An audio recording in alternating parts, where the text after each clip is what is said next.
Kalau ada di sebelah kanan kiri bapak ibu saudara, suami atau istri saudara, ingatkan dia, pernikahan harus bahagia. Pernikahan harus bahagia. Bilang dulu. Yes, pernikahan harus bahagia. Ada orang bilang begini, kalau kamu pengen ngerasain surga, get married, menikahlah. Tapi kalau kamu juga mau ngerasain neraka, menikahlah, kata mereka. Tapi saya mau katakan bahwa di dalam Tuhan segala sesuatu luar biasa. Jangan percaya bahwa pernikahan tidak bisa bahagia. Sebab Yesus telah mati di kayu salib supaya hari ini engkau dan aku hidup. Kata siapa pernikahan tidak bisa bahagia? Hari ini karena kasih karunia Tuhan, tahun ini aku dan Frans 19 tahun menikah dan sangat bahagia. Haleluya, tepuk tangan buat Tuhan. Sangat bahagia. Kenapa gak bisa bahagia? Itu iblis yang bilang tidak bisa bahagia. Iblis datang mencuri, membunuh, dan membinasakan. Tetapi Yesus berkata, aku datang supaya kamu memiliki hidup, dan kau boleh hidup dalam segala kelimpahan. Untuk apa Yesus mati di kayu salib jika hari ini engkau dan aku tidak bisa memiliki hidupnya Kristus? Maka hari ini temanya adalah kunci pernikahan yang bahagia. Sama-sama bilang kanan kiri kita, pernikahan harus bahagia. Pernikahan harus bahagia. Dan bisa bahagia. Harus bahagia. Bisa bahagia. Egi, Riani, jangan dengar orang-orang di luar sana, karena pernikahan bisa bahagia. Amin. Kalian telah masuk dalam bimbingan pranikah beberapa bulan. Saya percaya firman Tuhan tidak sia-sia.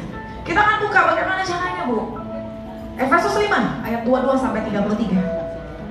Efesus 5 ayat 22 sampai 33.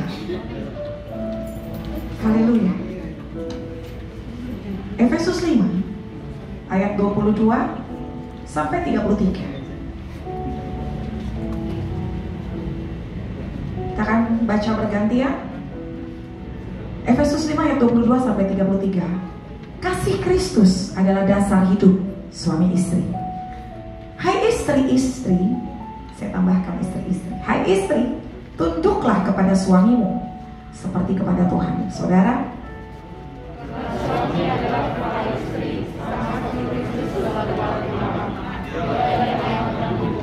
karena itu sebagaimana jemaat tunduk kepada Kristus, demikian jugalah istri kepada suami dalam segala sesuatu.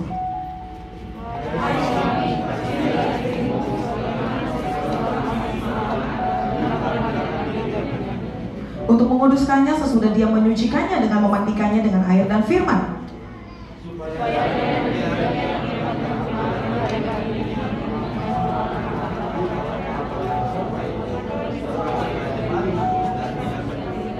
Demikian juga suami harus mengasihi istrinya sama seperti tubuhnya sendiri.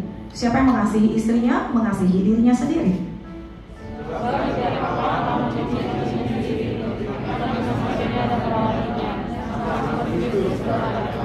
Karena kita adalah anggota tubuhnya.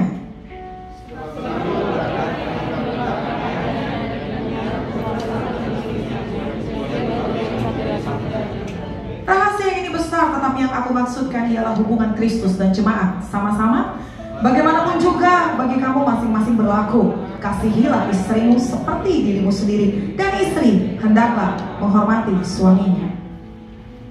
Pernikahan bahagia. Yang pertama, ada dua hal saja. Yang pertama, kalau kita baca Efesus 5 ini, dari awal Tuhan mengajarkan kita untuk menjadi orang-orang yang mengasihi. Bagaimana agar pernikahan bahagia? Itu sebabnya tadi perikopnya kasih Kristus, dasar suami istri. Anak-anakku, Egi, Rie, kasih Kristus itu dasar. Waktu kamu punya kasih Kristus, kamu punya segala-galanya. Kamu boleh gak punya harta, tetapi ketika kamu punya kasih Kristus, kamu akan baik-baik saja. Jadi yang pertama, bagaimana agar pernikahan kita bahagia? Yang pertama, jadikan kasih Kristus dasar segala-galanya dalam pernikahan. Haleluya. Jadikan kasih Kristus. Dasarnya pernikahan itu kasih Kristus. Dasarnya seluruh kehidupan adalah kasih Kristus. 1 Yohanes 4 ayat 7 sampai 8 berkata, barang siapa tidak mengasihi, dia tidak pernah mengenal Allah. Sebab Allah adalah kasih. Kalau Yesus menjadi dasar semuanya, semuanya menjadi mudah. Saudara terkasih, pernikahan memang tidak mudah. Menyatukan dua isi kepala yang berbeda, menyatukan dua sifat yang berbeda. Kalau masih pacaran, semua kayaknya sama ya. Kamu suka apa sayang? Mie ayam. Aku juga. Kamu suka apa? Aku suka BPK. Aku juga. Tetapi ketika menikah, kamu masuk dalam yang namanya kehidupan nyata. Tiba-tiba waker berbunyi dengan keras, dan that's a real life. Saudara, dalam menikah itu harus ada dasar.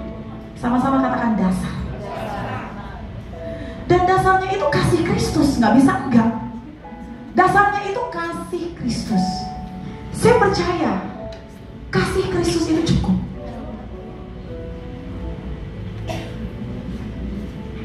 Sebab dikatakan Allah adalah kasih. Allah sama dengan kasih. Jadi apapun yang kau kerjakan kalau dengan kasih, dasarnya kasih Kristus, kamu akan luar biasa. Udah. Bahkan 1 Yohanes 4 ayat 12 berkata begini. 1 Yohanes 4 ayat 12. Tidak ada seorang pun yang pernah melihat Allah. Jika kita saling mengasihi, Allah tetap di dalam kita dan kasihnya sempurna di dalam kita. Saya ulang lagi. Siapa di sini pernah melihat Allah? Mungkin dalam penglihatan ya. Tatap muka, bahkan Musa tidak diperkenankan melihat wajah Allah. Tidak seorang pun pernah melihat Allah. Tetapi jika kita saling mengasihi, Allah tetap di dalam kita dan kasihnya sempurna di dalam kita. Artinya orang yang tetap saling mengasihi, percayalah, di dalam rumahnya tetap ada Allah. Sekalipun mungkin tidak ada saling. Di dalam bisnisnya Allah tetap ada. Dan saya mau tanya, kalau Allah ada, apa yang terjadi? Halo, apa yang terjadi kalau Allah ada di rumah kita? Segala berkat tuh. Bagaimana kalau Allah ada di dalam bisnis kita? Segala sesuatu diberkati. Di mana ada Allah, segala sesuatu yang mustahil sekalipun pasti bisa. Jadi, yang pertama, jadikan Tuhan dasarnya. Kunci bahagia dalam pernikahan, dasarnya adalah kasih Kristus itu sendiri. Maka itu, orang-orang yang belum menemukan kasih Kristus memang tidak bisa menikah. Mereka hanya akan menyusahkan orang lain. Sebab dasar pernikahan adalah kasih Kristus. Kasih Kristus itu yang akan membuat kita mengampuni. Kasih Kristus itu yang akan membuat kita memaafkan. Kasih Kristus itu juga yang akan membuat kita melupakan. Jangan salah, musuh dalam selimut itu adalah suami istri.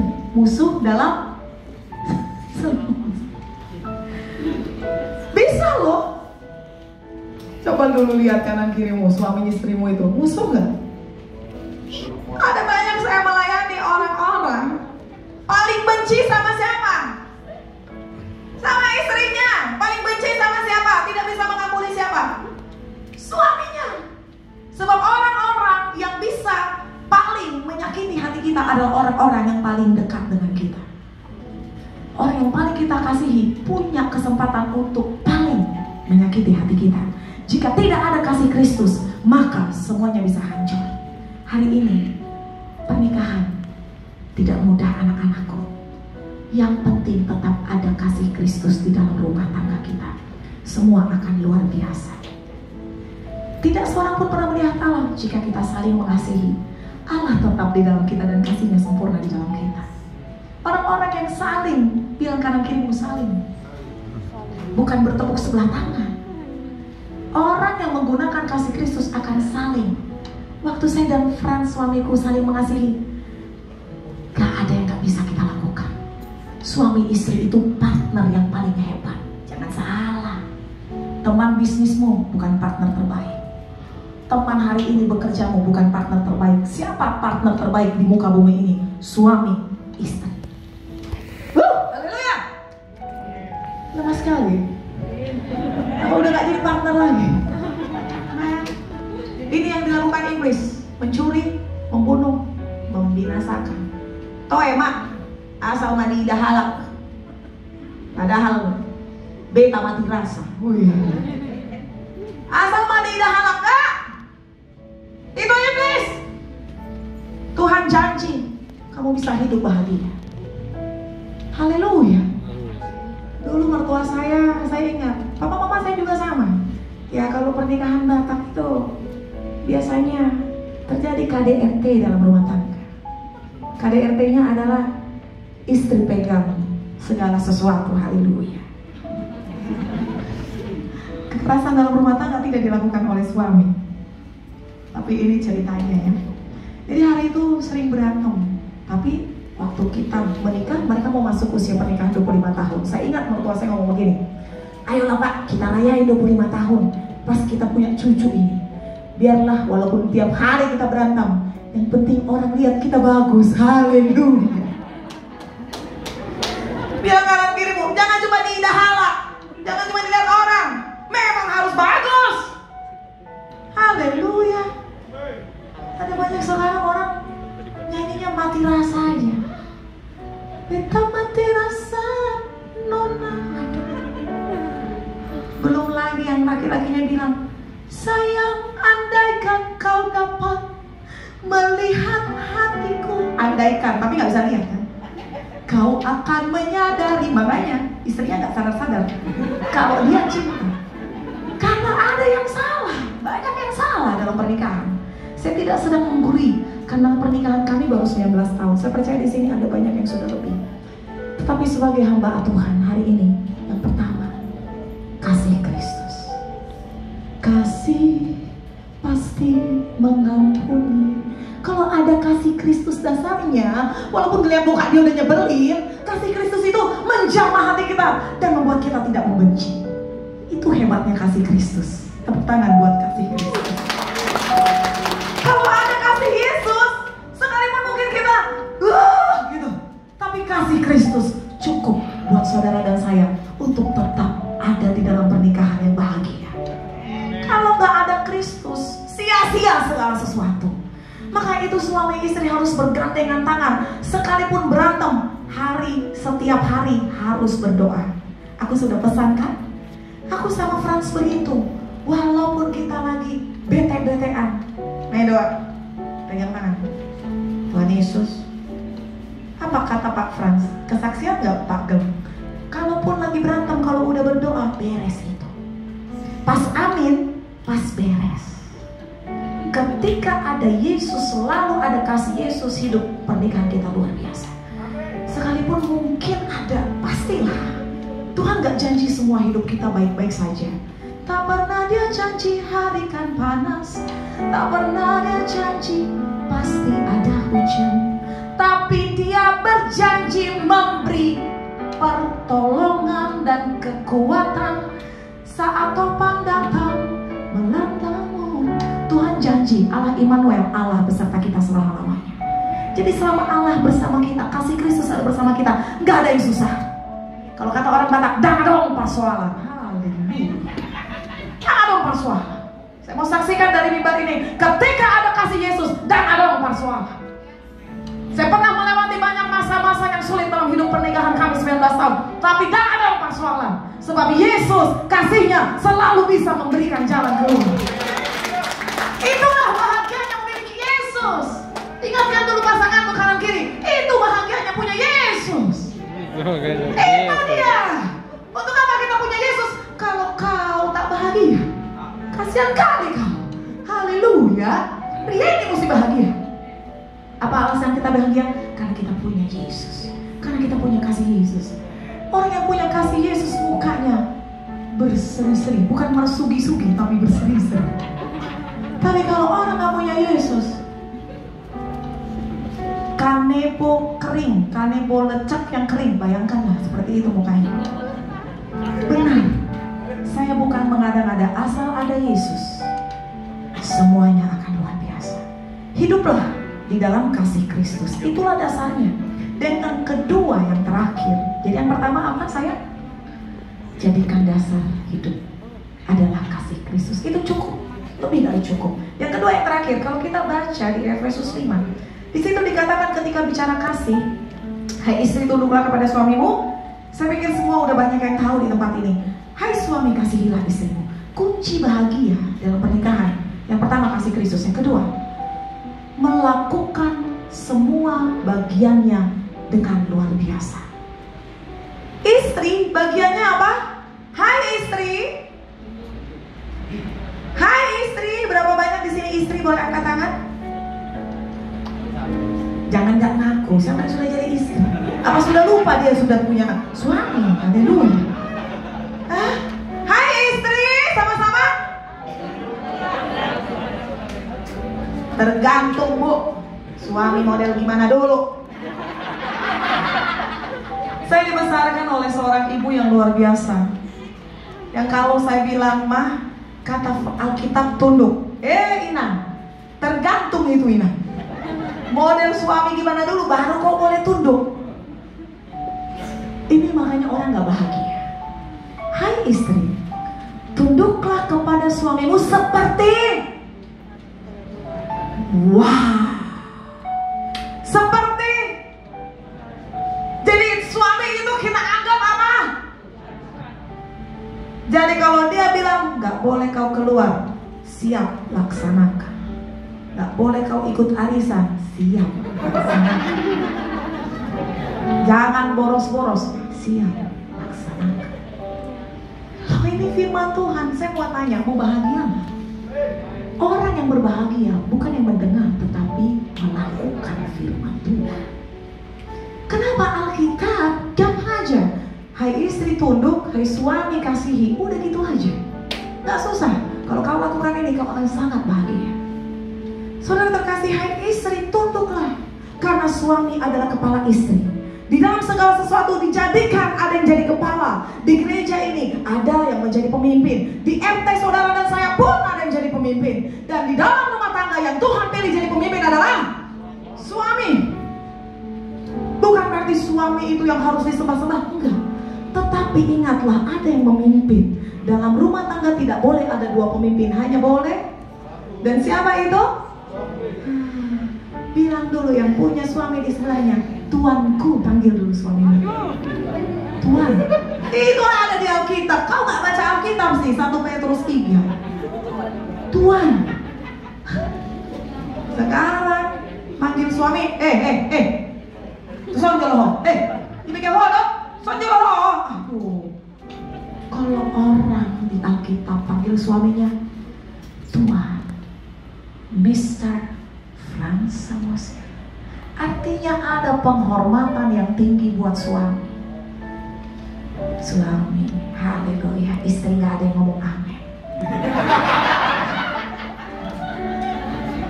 Yang suami tahan nafas, yang istri lebih tahan nafas. Yang suami bilang gini, gas terus bu, gas.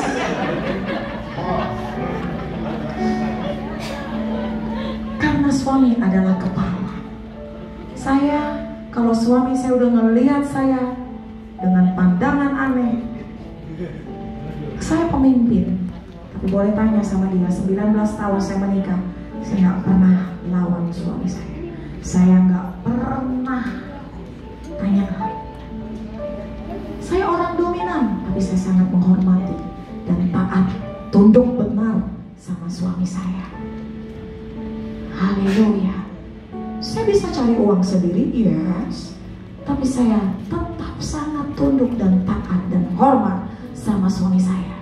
Saya tidak akan membeli satu barang pun jika saya tidak mendapat persetujuan suami saya. Makanya saya haleluya. Ada banyak orang gak bahagia karena gak lakukan firman.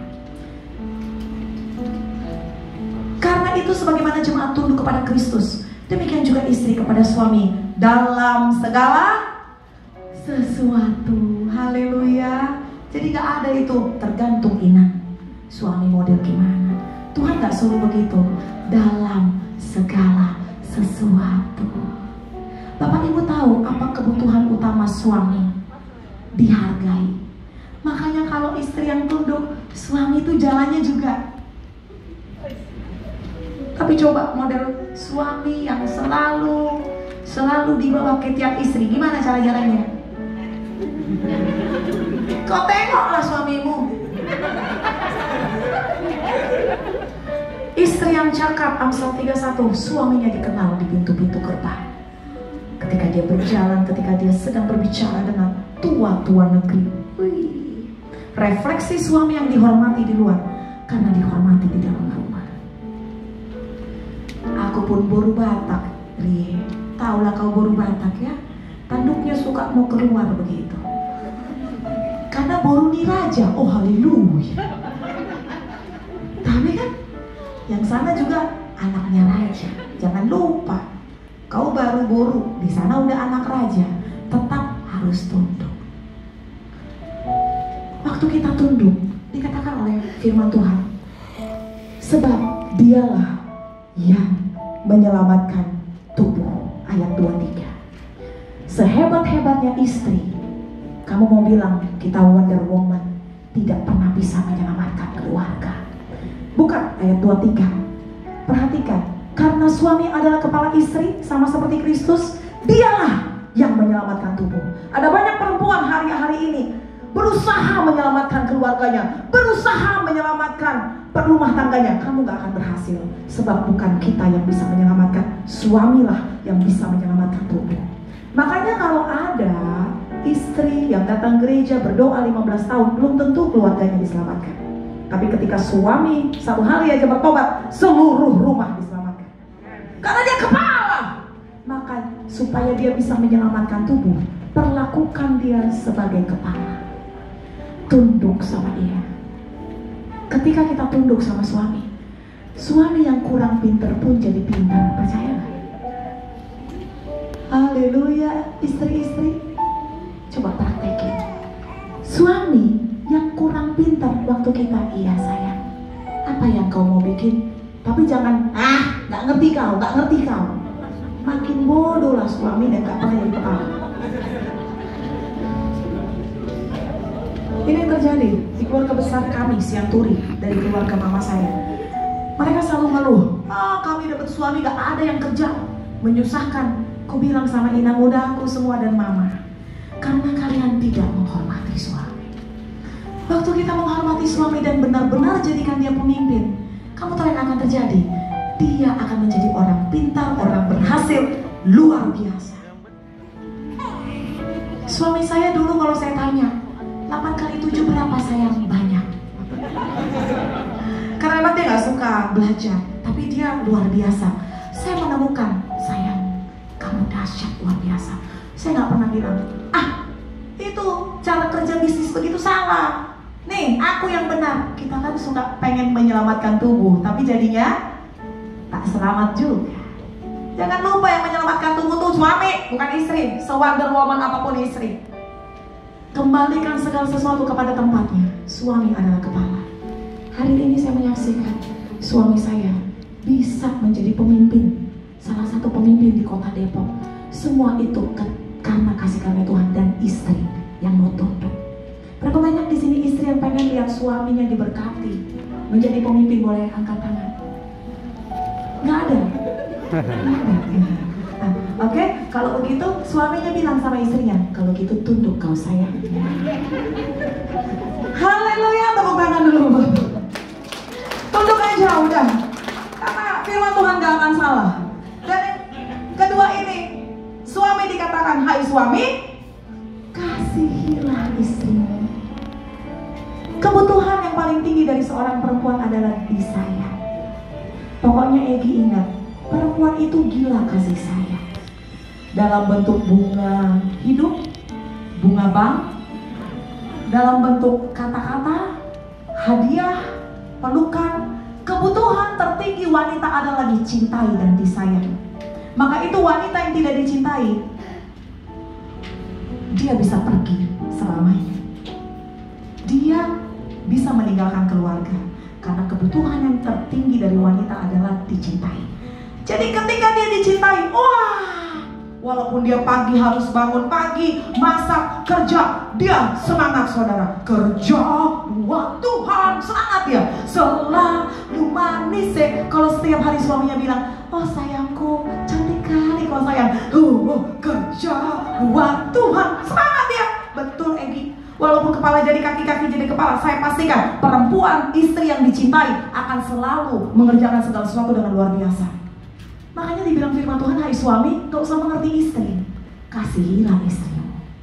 Bapak-bapak gak usah berusaha mengerti wanita, karena wanita memang susah dimengerti.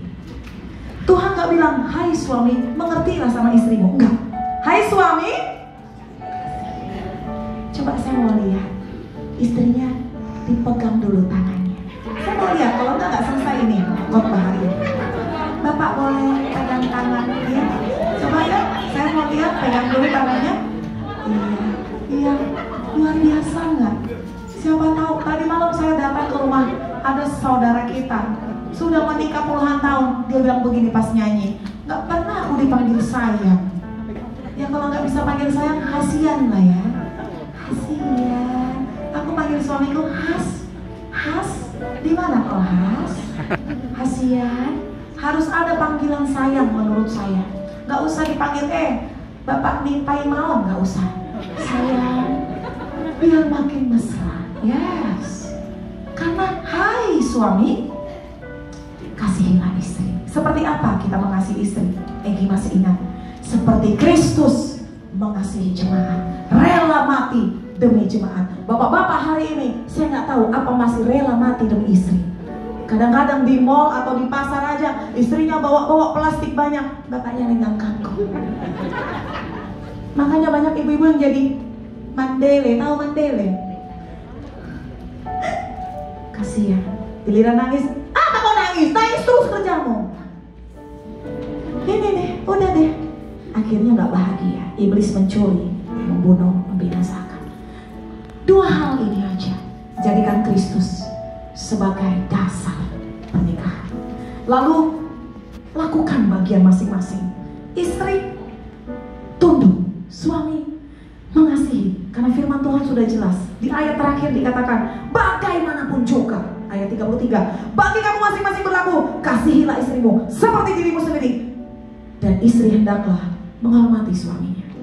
Tadi pagi saya bilang sama suami saya, sayang, ingatkah kamu, aku tidak pernah mengatakan yang tidak baik. Karena waktu saya blow rambut, orang salon cerita, ada dia punya teman yang selalu bilang sama suaminya, kerja kau, pemalas sekali kau, kerja kau. Aku ingat dulu juga, kita sama-sama gak punya pekerjaan. Tapi tidak pernah saya bilang sama suami saya, malas sekali kau, kerja kau. Amsal 31 katakan, istri yang cakap tidak berbuat jahat kepada suaminya seumur hidupnya. Sekalipun sudah mulai rontok rambut, tambah tua, tetap tengok suami bilang apa? Ganteng sekali kau sayang, jangan pernah jahat. Istri yang baik tidak pernah berbuat jahat kepada suaminya sampai kapan? Seumur hidupnya. Kerjakanlah firman Tuhan ini. Istri tetap tunduk, suami mengasihi, dan hiduplah dalam kasih Kristus. Saya yakin, terlalu yakin, pernikahanmu akan sangat bahagia. Haleluya, amin. Kita akan masuk dalam pemberkatan nikah.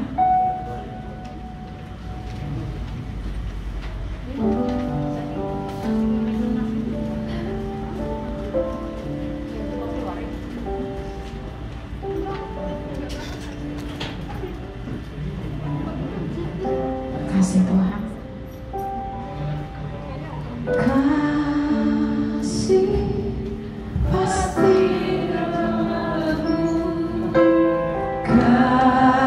kasih pasti kasih pasti memaafkan. Kasihmu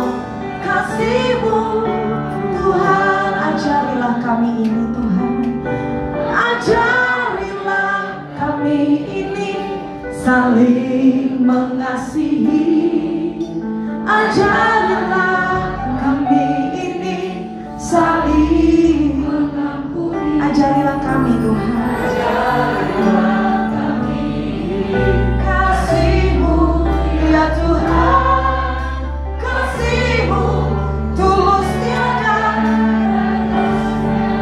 Hari ini sebelum masuk dalam pemberkatan pernikahan, saya mau berdoa buat semua suami istri di tempat ini. Kau boleh pegang tangan suami atau istrimu. Kasih Kristus cukup.